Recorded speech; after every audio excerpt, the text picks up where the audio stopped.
know right now. The country's going to find out. Everything runs through Lubbock. The Lady Raiders come into Waco and knock off Baylor. Davis to the plate. Save! Texas Tech has done it. The Red Raiders come out with one of the most remarkable victories for any program this season. We can play with any team in the country. We really are who we say we are, and I'm looking forward to everyone seeing that.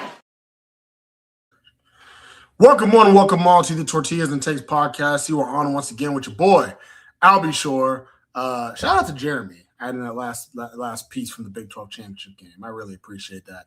Unfortunately, though, Jeremy is not on with us in this episode. He's on paternity leave, being a proud papa. And so we appreciate that. Appreciate new babies, right? And so with that, we got to bring back substitute teacher, who's actually not really a sub anymore. You back. You back part of the gang now. So that is the Red Raider expert himself, Joe Lopez. What's going on, Joe? Oh, yeah. Yeah, welcome the new mini tortilla back to the group now with Tortillas and Takes with Jeremy's new addition to the family. And, yeah, I no longer am a part of Red Raider Sports because I took on a radio gig that has kind of skyrocketed. So now I'm allowed to do podcasts again. So here we are. So I'm ready to jump back on for sure.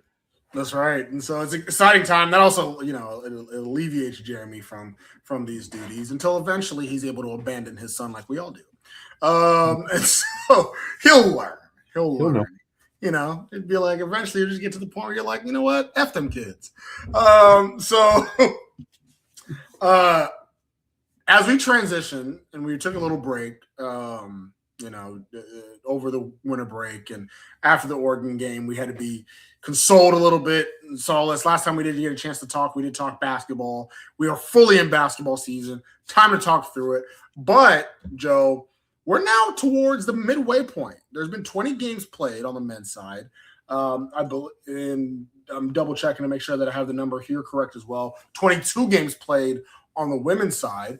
And so I wanted to review, starting off with the men, the last few games we've seen. It kind of review, not just last few games, but just the season as a whole. So Texas Tech right now, the 20-game point is 16-4. Only 4 losses on the season, which is, I would say, better now than what I expected after the first couple L's, right? If you think about the first couple losses, Texas Tech got lost a close game at Illinois that I think all Tech fans were like, hey, not a bad loss, good team on the road. Illinois has remained a good team, so that loss is going to stay one that is not going to really hurt or affect the schedule and the resume whatsoever.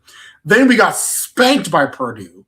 Now, mind you, Purdue at the time was the number 1 team in the country, but still utterly spanked by Purdue. Doesn't matter how you slice it, right? Then a loss to Arkansas in Fort Worth where we didn't look like a great team. And so it made us start to question ourselves a little bit like, I don't know about this team. I for one, question the team of like, this team don't look it, not just in the losses, but even some of our wins. I mean, barely beating Wyoming. I was at the game at the USA against Milwaukee where I was like, this is a win, but still didn't look great. And really, up until, and the turning point in the season, in my opinion, was that Madison Square Garden Duke game. From that moment on, this has been a different Texas Tech team, right? You win, you beat Duke, their first loss on the season. Game where Cam Boozer did not look like the best player on the court, where JT Toppin took over and the team would play really well. Destroy Winthrop, destroy Oklahoma State, go to Houston, play them close. I mean, if it wasn't for a freshman phenom, we do win that game, right? You beat Utah, and then recently, even tougher wins that are really going to add to the resume, and that includes a huge win against BYU, against the guy who, in my opinion, is going to go number 1 in the NBA draft in AJ DeBonsa. And then another huge win, getting that get back against Houston in the USA this past weekend with College Game Day there in the freezing cold. Joe, what are your thoughts, not just of the season at the halfway point, but the last couple games, including that BYU and Houston victory? I think this is something you could live with, right? 16-4. I mean, all losses have come to top 25 teams. This year you have the Arkansas loss, the Illinois loss, the Purdue debacle, which, it is what it is. And then you lose to Houston, which is it's Houston. They're always going to be good. They're always going to be tough. And, just side point, I mean, how awesome I wish we could play Houston like once a month. Like, this is like Those must see games are TV. great. It is must see TV. Every single time something happens, there's a flagrant call, there's somebody's kicked out, coach is kicked out, technicals going around, and it's just two really good coach teams, playing some basketball. So, I mean, take that as it may. You could live with the 16-4. You're not going to have those games that you're like head scratchers. Like, did we really lose to North Carolina A&T on at home kind of deal? So for me, it's 16-4 is something you can live with, and it seems like as the season has progressed along, if you've been watching all the games, that this excuse me, the team is gelling just on a different level right now. Christian Anderson's kind of fully taken on this point guard role. He's embraced it, moving from the 2 to the 1. We were talking about it pre-pod, things like that. It takes some time to get acclimated into that. And then, working some of these other guys in there, your Donovan Atwells, your Jalen Petties, and then, JT Toppin doing what JT Toppin does. So as a whole, their 16-4 is a good spot, but I still think this team is just showing that they're getting stronger and stronger on the latter end as opposed to the start. So, what comes up here in the next couple of weeks is that March month, and that's when games start really counting and stuff like that. And to see the team where it's at right now, and then getting some of the health back, I don't know exactly what Josiah Mosley is going to contribute to down the stretch, but I mean, if the game against Houston was any indication, that's another bench piece that this Tech roster is going to need if they're going to try to make a run in March. That's a great point. This team is so deep. One of the deepest teams I can remember, or at least since the national championship year. That's probably the only other team that I can think of that was as deep as this one, right? And that's something that we really didn't have last year. Like, last year was not a very deep team. Last year there wasn't a lot of talent wasn't necessarily as spread, right? And that's why I've been even more impressed at guys like JT Toppin, because Grant McCaslin lately has taken a few interviews, especially after the BYU win, and we even saw some after the Houston win, where he kind of really got a chance to talk about JT Toppin. And he mentioned how, the thought of him coming back and talking about him coming back and all this other stuff. And he was, a first-team All-American last year. And being an All-American last year, coming back and having a better year with more talent around him. That's the kind of crazy thing, because a lot of the times you get a guy like Watts and like Atwell and like Petty and like Bryan and Horner and Groves. You get these guys and you almost think, okay, well, there's only one ball, you're not going to get all these points. Your numbers may come down a little bit. Well, JT this year, so far, his points have gone up, his rebounds have gone up, his assists have gone up. Hell, his blocks have gone up, right? Like, he's just all in all become a much better player, despite other players also being around to potentially take the ball away, despite a guy like Christian Anderson who's looking like a lottery draft pick that's really coming into that point guard role like you mentioned, despite the fact that our team is now going very deep into the depths of our bench, right? We have, I mean, at this moment in time, and I just want to count it out here, it's 1, 2, 3, 4, 5, 6, 7, 8 guys that average 10 or more minutes a game, right? With an additional 3 guys that average 6 or more minutes a game. Like, that's, you're going the depth of the roster there. And yet Toppin still being able to perform. CA still is averaging 20 and 8, right? 20 and 8. And then it's not like it's just them two. Watts is getting better and better with every game, it seems like. And actually, I think we're at the point now where we can't even say better and better in every game. He's in it. He's completely filled into his role. He's doing his role really well. But then you kind of have like the two X factors in Atwell and Petty, because if they're on, you can't beat us. If Atwell and Petty are on, you cannot beat us. It's just really that simple. Yeah, Atwell's is my guy. I talk to him pretty much on a weekly basis now, good, bad, or the other. Whenever I was with Red Raider Sports, I actually was able to do a nice piece on him and things like that about coming from North Carolina over here to Lubbock to play basketball and, just wanting to play those meaningful minutes. And I text him after the BYU game and we were talking about the arena, right? He's never played in front of more people than like maybe 6,000 to 7,000 people at most, and that's the Fertitta Center, I guess in comparison, if you're trying to figure out what that looks like. And then you have BYU, Houston come to town.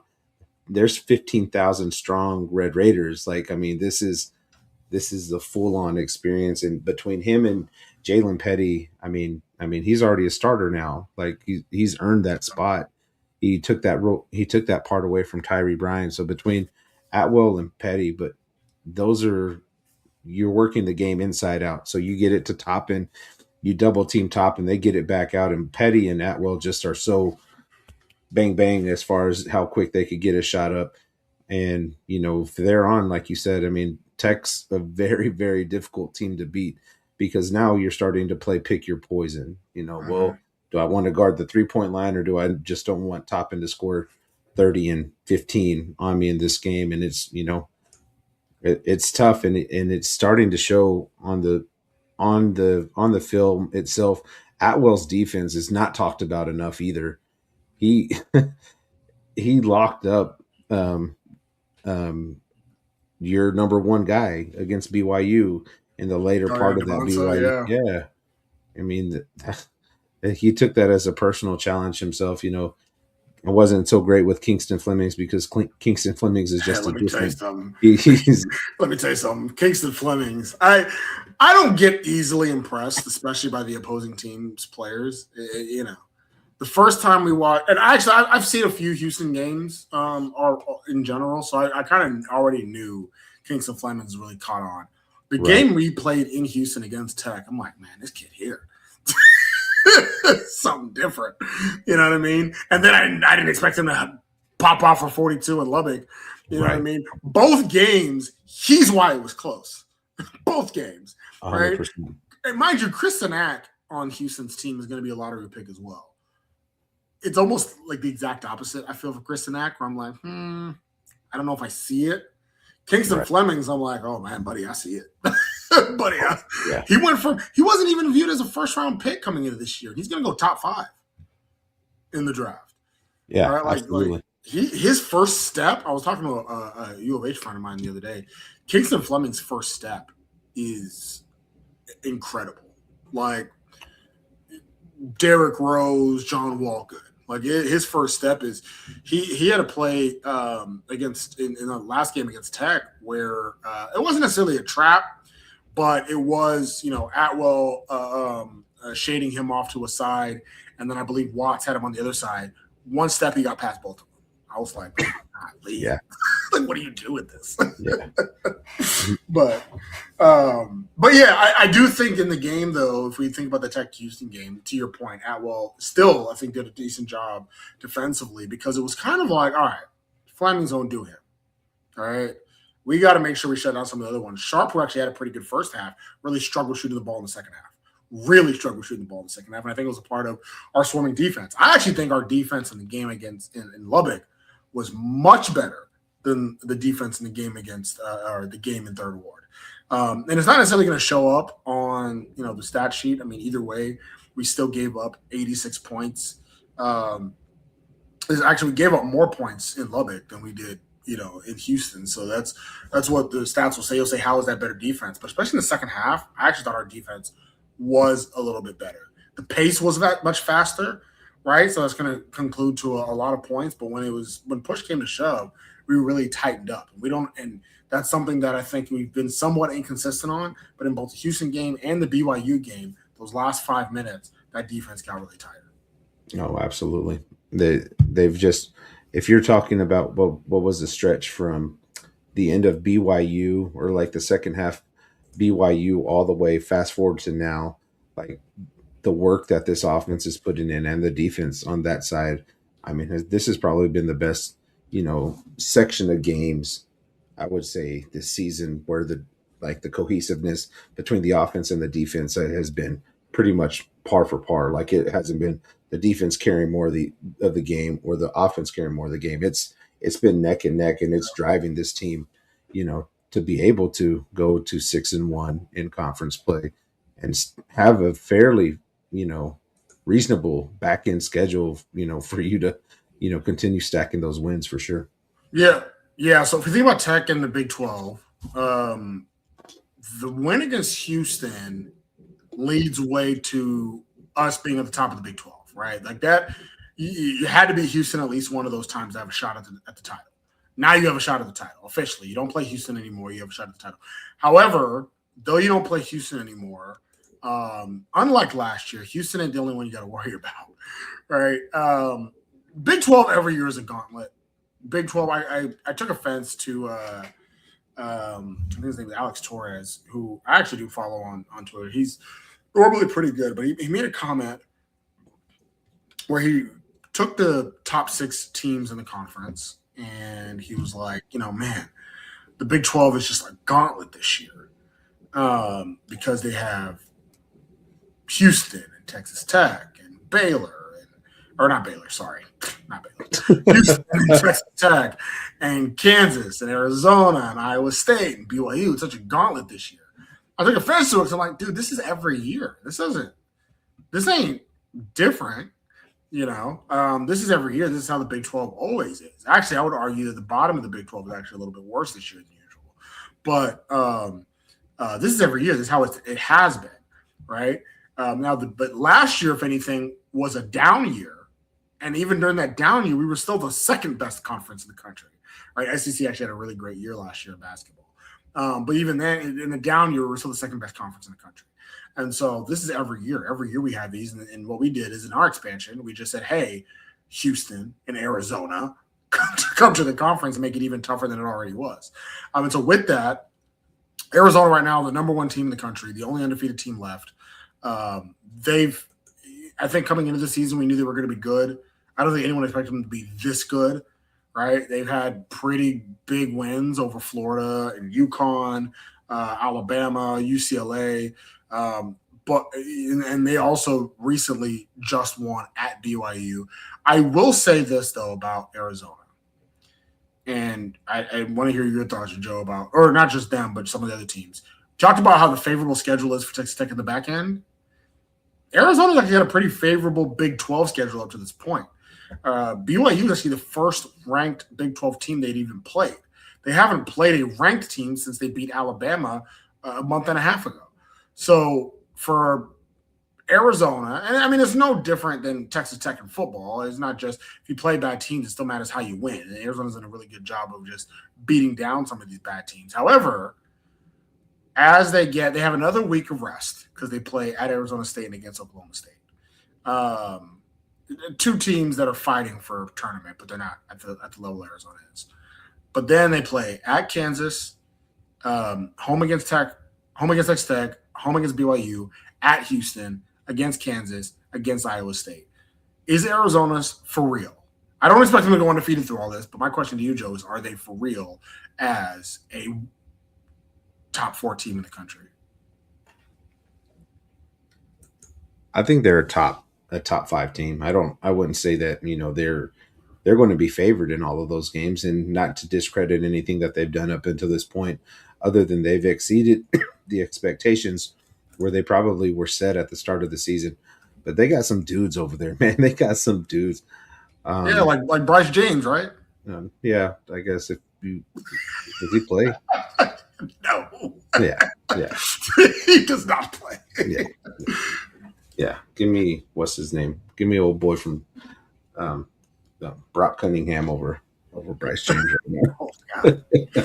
No, but I mean, between Awaka, who has a lot of Big 12 experience, Koa Pete is a dude. I mean, he's a dude. I mean, there's a couple plays last night against BYU where he made AJ look silly, and that doesn't happen very often, especially if that's the number 1 player on most, NBA mock drafts and things like that. AJ going number 1. So Koa Pete is on a different level. That Burris guy last night exploded as well for like 25, 26 points, if I'm not mistaken. I mean, they have their starting five is legit. They have a true big that's at 7-2, and you could kind of work your way inside and out. That's kind of how Purdue's game it works as well.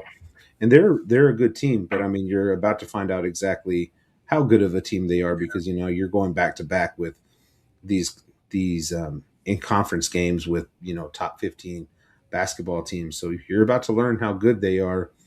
But as of right now on paper, and I'm not like I said, I'm not discrediting what they've done up until this point, but I think they have as good a chance to win the Big 12 and make some noise in the tournament, later on in March. Yeah, I think I very much agree with you that Arizona is a very good team, very dangerous team. However, for both Tech and Houston, for that matter, the door is definitely open for either team to still win the conference. Both teams are going to have their shot at Arizona, and so I don't like I mentioned. I don't think Arizona goes unscathed through the conference. They're going to lose one, if not two games at least, right? And so with this win against Houston, I think Tech is prime. Other big teams we kind of talked about. Really, it's let me tell you something. I think the Big Six, if you will, has really separated themselves from the rest of the pack. And so, talking about Arizona, Tech, Houston, that includes, you can only hold them down for so long. The Kansas Jayhawks, with the guy who came in the season as the presumed number one or number two pick, Darren Peterson. Now, Darren Peterson has not played bad at all. He's actually one of the conference leaders in points per game, 21.6 points a game, 4.6 rebounds a game. He's actually had a good season. The reason some of the flair has worn off on him is because in some of their biggest games, I'm not going to say he's disappeared, but he ain't always been there, right? And so, for example, even against Iowa State, in a game that they won, Peterson wasn't really there. Now, Kansas as a whole, I will say, still really good, right? I mean, Darren Peterson still. I mean, it may sound like I'm dogging him right now. Trust me, I'm not. Darren Peterson's still a very good player. He's been hurt for a lot of the year as well, right? Like he's still going to go top three. But guys like Trey White, right? This was the season that he's ready to put it together, and he really has, right? Badunga, Council.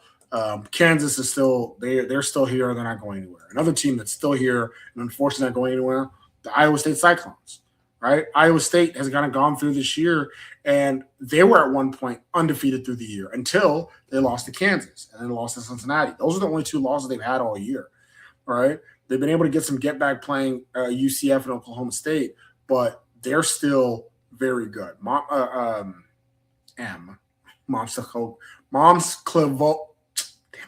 I practice this, I promise. Mom Silovich, there we go. Mom Silovich being one of the leaders for Iowa State as well. And then last but not least, BYU. We talked about them before, right? I went to AP, spent $200K. They sold me the Frost Rainbow Face. AJ DeBonsa.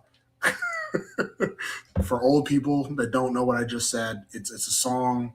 It's related to AJ DeBonsa. It's what everybody plays whenever he comes up. It's a really good song. It's by Gunna. Anyways, him and Saunders, I think Saunders and Wright have really launched this team and this program, and BYU is kind of the poster child for basketball NIL as of right now. Similar to how Tech was the football poster child for NIL, because they just went out and said we're going to give you guys a lot of money to come here. But these guys are buying into the culture of BYU. And so the Big Six are really, really pushing it forward for the Big 12. Yeah, and Coach Young deserves a lot of credit there for that little – obviously the donors, helping out on that side. But Coach Young coming from the NBA ranks, was it Phoenix, right? I think where he was an assistant coach or something like that, the Suns. I'm pretty sure that's where he came from. I mean, he's done very well, and I mean they were hosting, I believe, the number one ranked recruit for the 27 class for that game against Arizona. So Brian Branch, I believe is his name. Mm-hmm. So this is a tough league, man. Anybody could win it at any given point in time. You're going to have obviously Kansas, Arizona, Iowa State, they're not going anywhere with Holtzberg, or how do you say his last name? The Iowa Oh, State coach. Hoiberg, not Hoiberg. I can't remember his name, for TJ Holtzberg or something. Holtzberger. Right.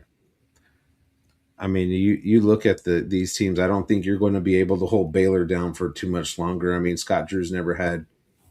I mean, Scott Drew. I mean, I don't like Baylor, but I mean, he's a dude. I mean, he's been there forever. But isn't it great that they're like down bad right now? Oh, absolutely. and now they've become with the whole like transfer G League thing. They become a laughing stock a little bit. Like, it's fun. Yeah, it's fun. We went through the whole thing about Texas Tech and the recent games they've won. We've skipped Baylor every time purposely. It's been a good time. We kind of curb stomp those guys. that was great. That was really fun.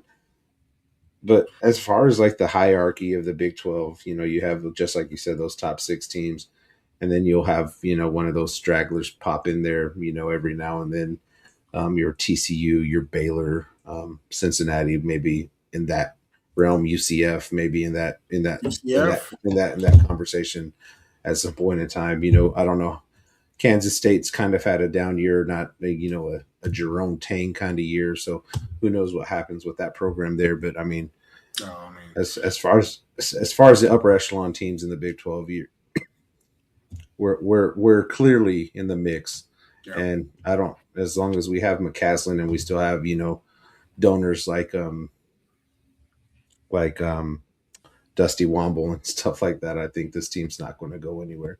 Yeah, no, absolutely. Well, I mean, we're always going to be here to stay. And I think one thing that's great about Tech's new era, new age, is that nobody's satisfied, right? Like, I think that's very important, especially in the NIL era, is that I think there are some schools that are just satisfied with, hey, man, we made it. We're here.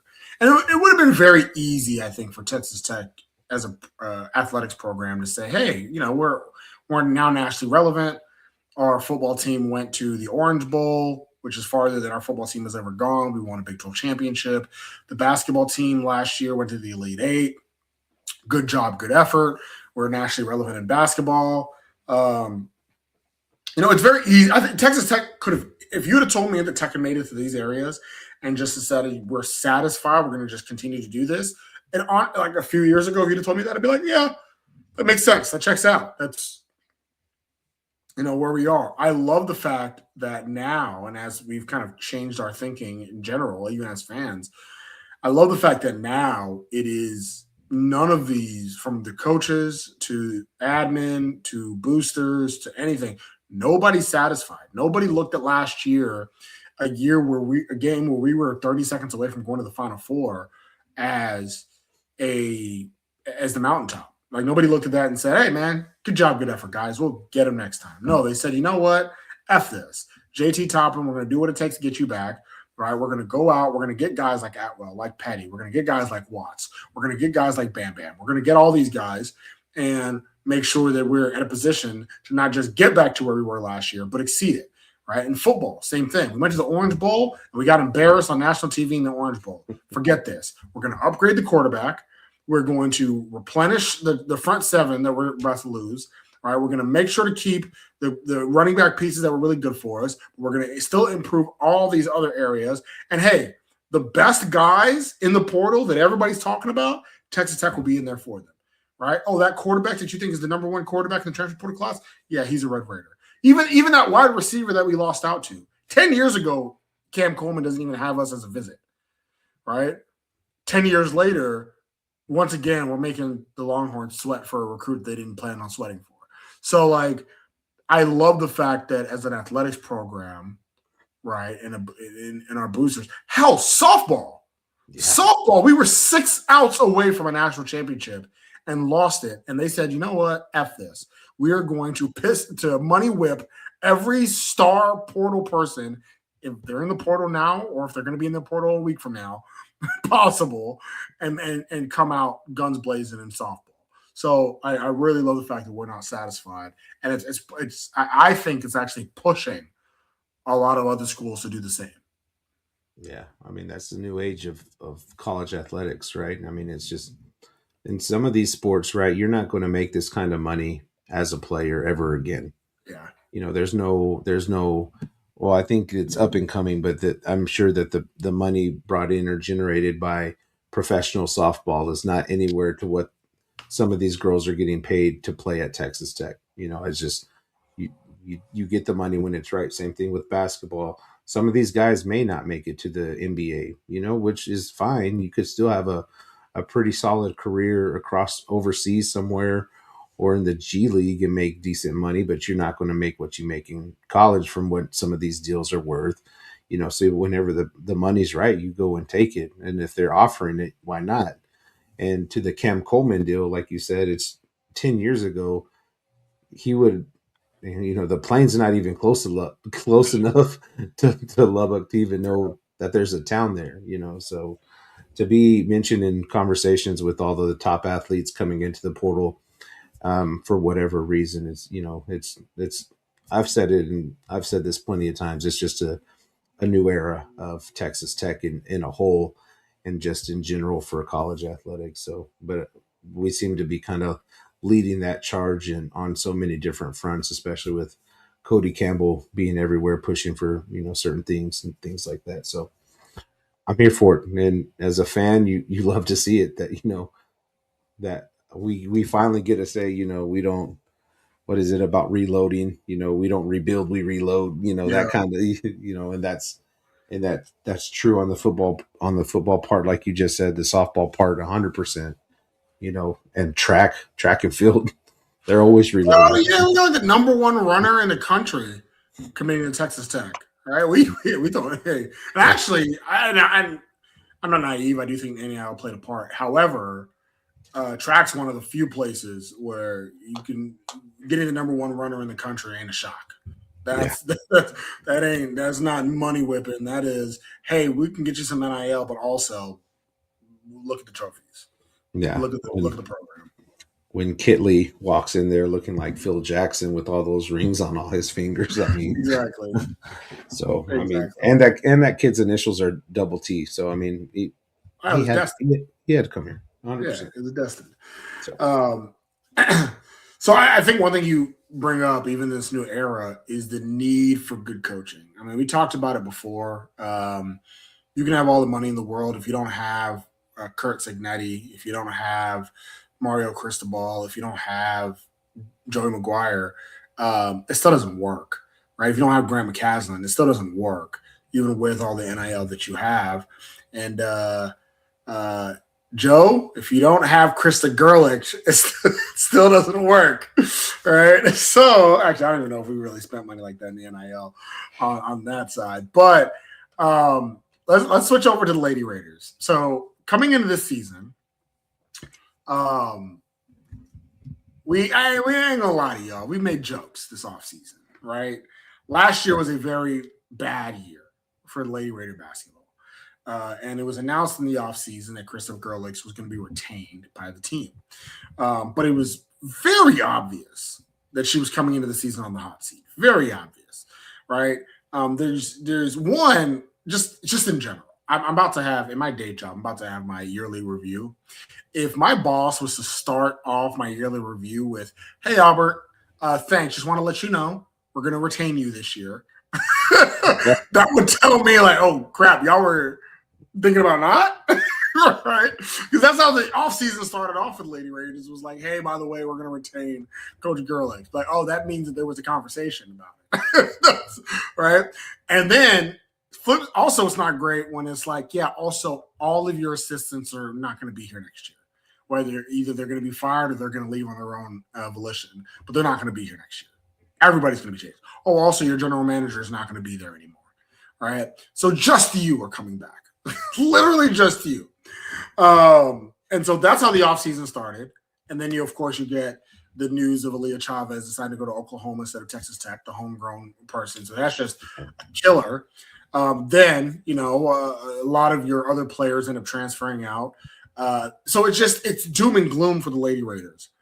And the upswing started with Bailey Maupin, RR4L.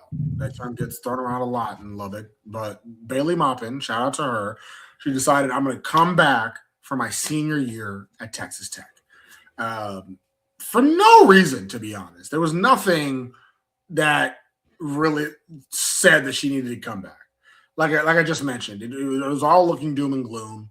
Nothing was looking great. She was going to have plenty of transfer options if she wanted to go. It's not like she would have transferred and had to go to Tulsa. She would have transferred and been to another top team. She's a talented person, talented player. But she decided I'm going to come back for my senior year.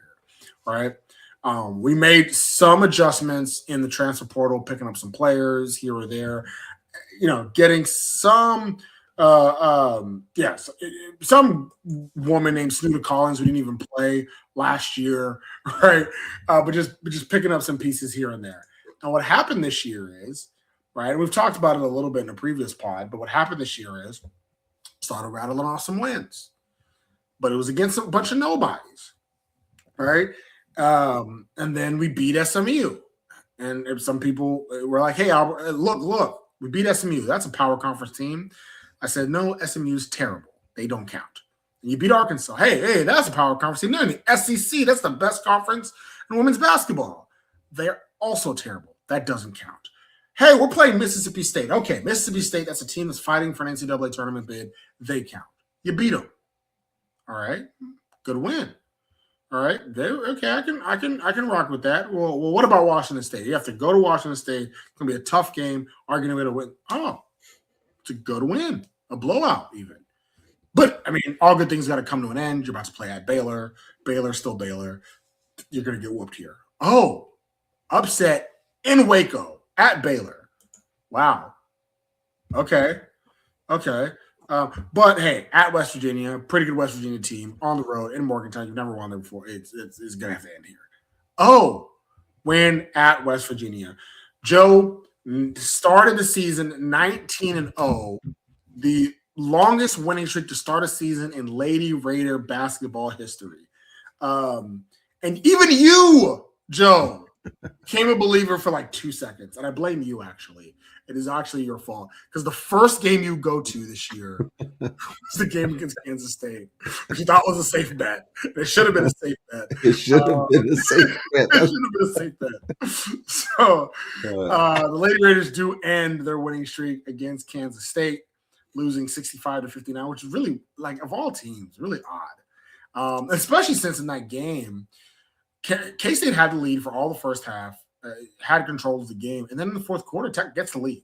So when Tech got the lead against K-State, I'm like, oh, okay, well, they were playing around with them for their food for a little bit, but now they're going to win, and they still end up losing it.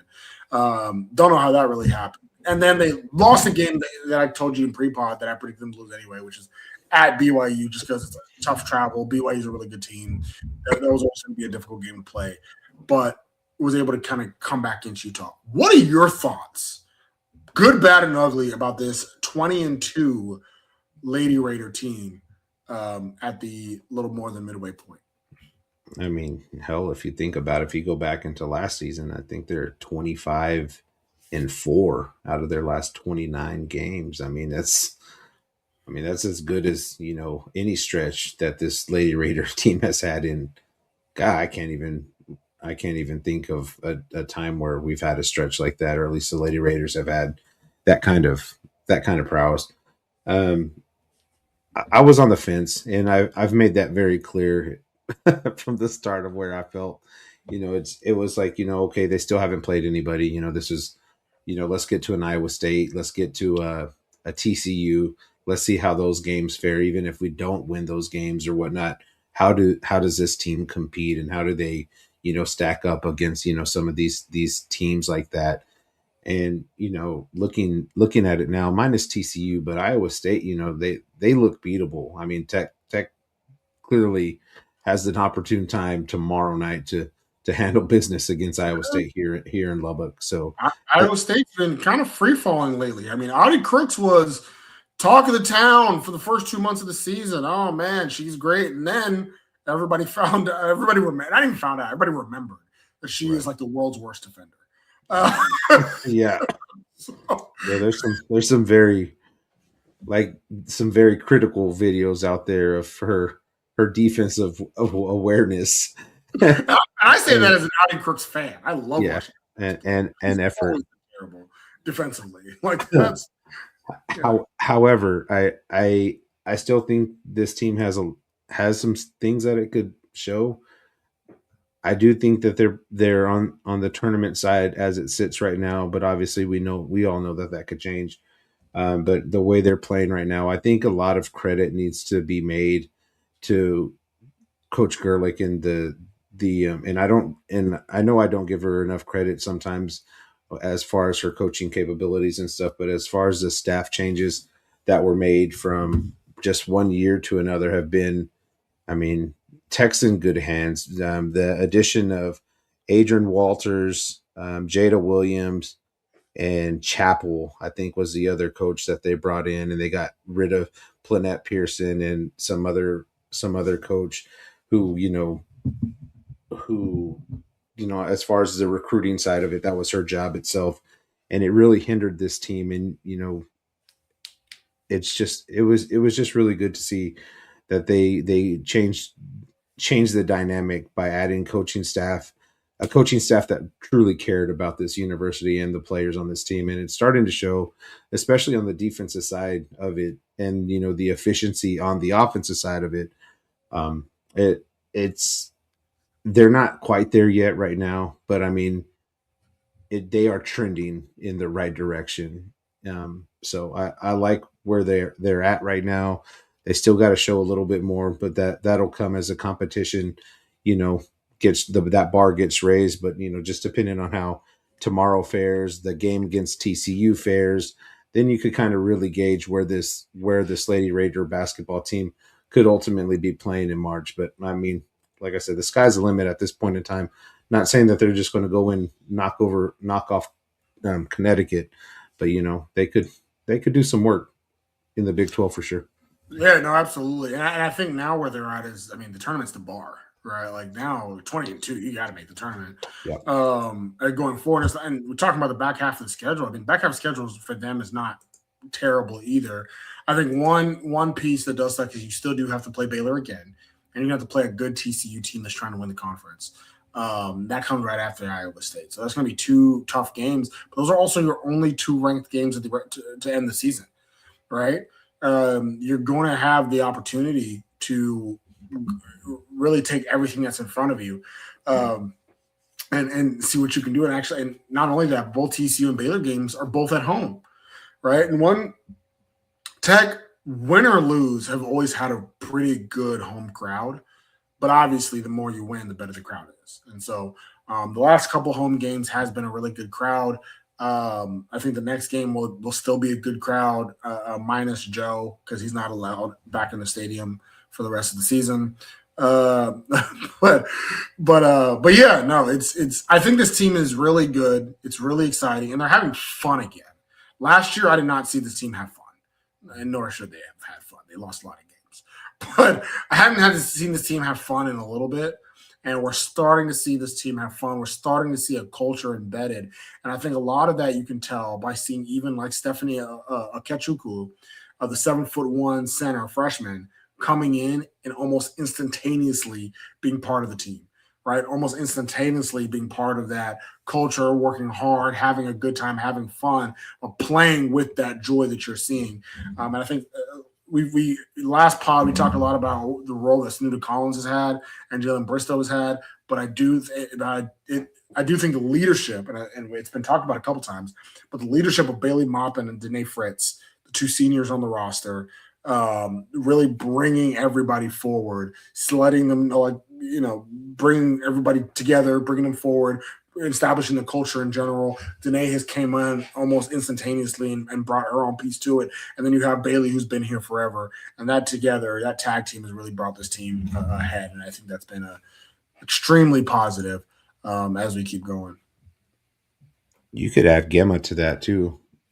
I mean, Gemma Nunez, yep. From a leadership standpoint. Yep. It's good, I don't like to refer to football all the time itself, but it shows on the field whenever you have that veteran leadership across the board, you're able to move mountains, especially with some of these younger pieces that you have on a roster. The buy-in, the attention to detail, the just the amount of pressure they put on themselves, just to continually get better. And I think vets do that to a team because they know that their time in college is coming to an end. So they're trying to, maximize what they get out of their teammates and bring the best out of them. And to your point, those three definitely kind of lead the pack for this Lady Raider basketball team. So, Joe, before we get up out of here, this wouldn't be tortillas and takes without giving you a possible take for you to get out of here. So I need a prediction. As of right now, the men's basketball team, Texas Tech, is, according to Joe Lenardi's bracketology, they have us as a 3 seed. A 3 seed. If this was all to come true, we'd be a 3 seed in the East region. We play in San Diego. We would be going up against Portland State. The 6th seed would be Tennessee. We'd beat up on Tennessee. Then we'd play maybe Kansas as a 4 seed before playing Illinois as a 2 seed. And then Duke would be the 1 seed in our bracket. My question to you, Mr. Lopez, so right now as we're talking about this late January, when Selection Sunday hits, will Texas Tech be higher, lower, or the same as the predicted 3 seed right now? As it sits right now, I am going to stand firm at the 3 line. That's what I called at the start of the season. Boo. Like I said, the way this team's playing, I think that depending on what happens on, the rest of the top 10 and where, seeding goes and stuff like that, I think that there's a chance you could move up to that 2 line. I think you would want that. I think that's the Houston regional if you're able to get to the 2 line, right? If I'm not mistaken, in the bracket, and that would be massive. Oh yeah. As far as the standpoint, for fan base wise, but I was firm at the 3 to begin with at the start of the year, and I still think that they hold that line. What's funny is Joe Lenardi actually bumped Houston down to the 3 line in the Houston region, but still, they moved them down to the 3 line, which is interesting. So that would put both Houston and Tech right there at the 3 line. What a lame answer, Joe. What a lame answer that I agree with. I do think, because I also I would love for Tech to win the Big 12 this year. It's not what I'm going to predict, however. I do think we still probably have a couple losses on our schedule, which is okay. But that also probably puts us at like the 9th, 10th best team in the country. All right. And that's going to put us in a 3 seed. And that's okay. And, the national championship team, what were they? They were a 3 seed. So the team that went to the national championship game with Jared Culver in them. So I agree with you. I think you're right. Flip side, Lady Raiders. Right. So the Lady Raiders, as part of the women's bracketology by Charlie Krem, he put the Lady Raiders as a 6th seed. Right. The 20-2 Lady Raiders as a 6th seed. He has us in the Sacramento region. That 6th seed would have us starting out our time in East Lansing, a much worse place than San Diego. We'd be playing Fairfield in the first round. Then we play a 3 seed in Michigan State. If we were to survive that, we'd play maybe a 2 seed in Vanderbilt. If we were to,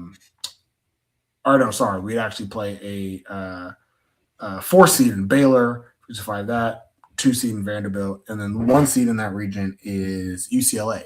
So same question, Joe. Texas Tech, Lady Raiders, they are a 6th seed. Will we go higher, lower, or stay the same as that 6th seed by the time Selection Sunday comes around? I think they're going to be a higher seed. Wow. You're drinking the Kool-Aid now.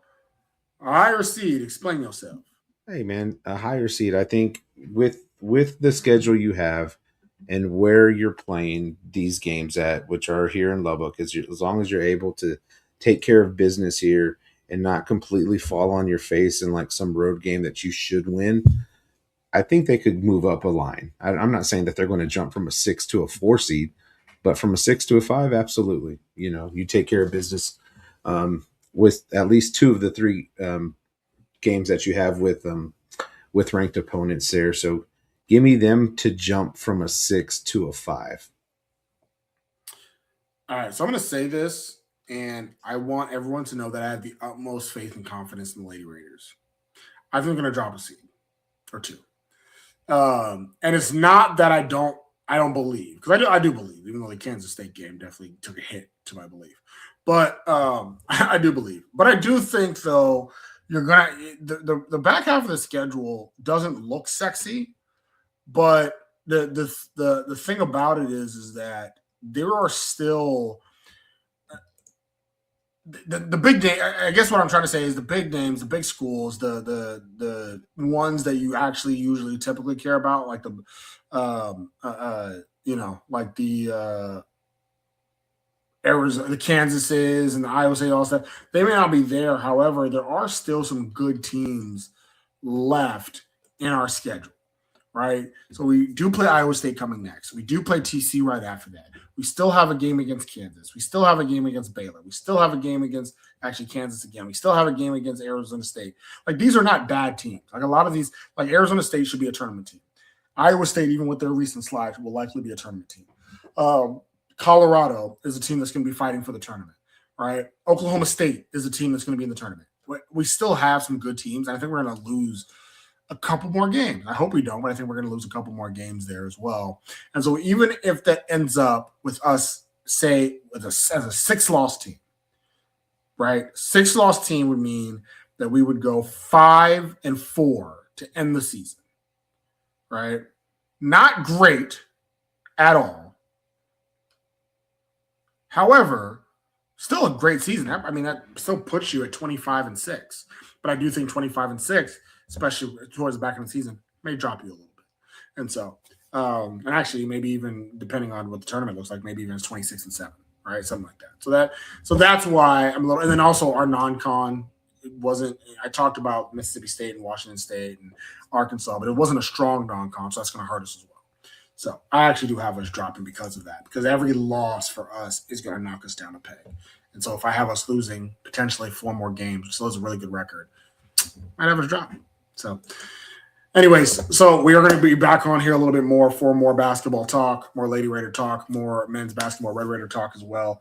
Long season, but exciting season. And Joe, what's crazy about this season in general is I'm sure I could look it up because I bet I didn't look it up before this episode. I do not know the last time both teams went to the NCAA tournament. I want to say it was 2007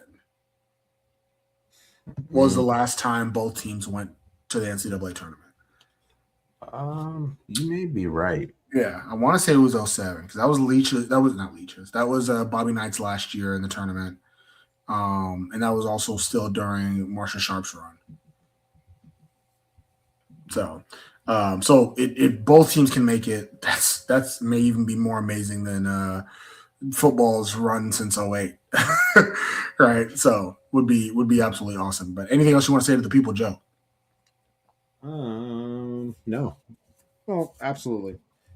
Just been a joy to come back on and do these things. It's been a minute.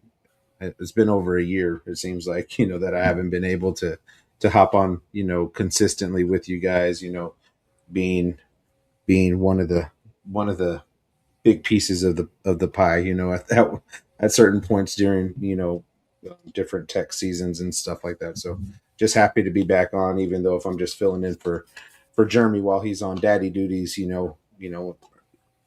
I'm here. I'm not going anywhere. I love talking tech sports, tech basketball, tech whatever, anything tech related. It doesn't really matter to me. So yeah, I'm just happy to be back on with you guys.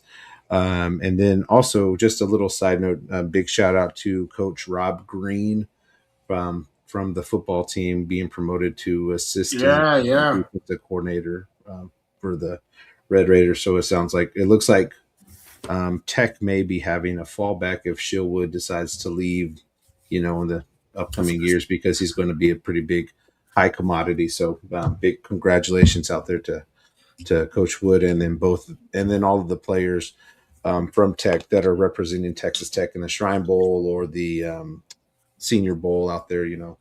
Lee Hunter's had himself a day, and Cole Wisniewski's been killing it as well. Absolutely. We're going to talk a little bit about Tech's draft prospects here in the next episode as well. But great call on Green. When I saw that notification, that's exactly what I was thinking. I was like, all right, this is a shield wood protection. Yeah, absolutely. But I mean, that's a good way to kind of think ahead. That's gonna come. I mean, if we have another great season defensively like we did this year, it'd be absolutely foolish for a school not to be dialing up Shieldwood's number and saying, "Hey, we want you to be the head coach here." And I know we talked about it, whether he would take a low-level job, but I actually think if you do what he did last year, if he does that again, it shouldn't be a low-level job. It should be like Arkansas calling, a team on that level, giving him a shout and be like, "Hey, man, we want you to transform our school as well." So, makes a lot of sense there. Well, Joe's going back on. All right, no problem. He's part of the gang, so get used to it. It's like when your teacher, actually, same joke. It's like when your teacher is pregnant and she goes out and she's just out for the semester. you just never see her again. You're like, well, the sub is here now. They're our teacher now. Yeah. Joe's back in, so we're back. We are back indeed. So for the that's all from our side, but for the Red Raider expert that is Joe Lopez, this is your boy Albie Short. You've been listening to the Tortillas and Takes podcast, part of the 1012 Network.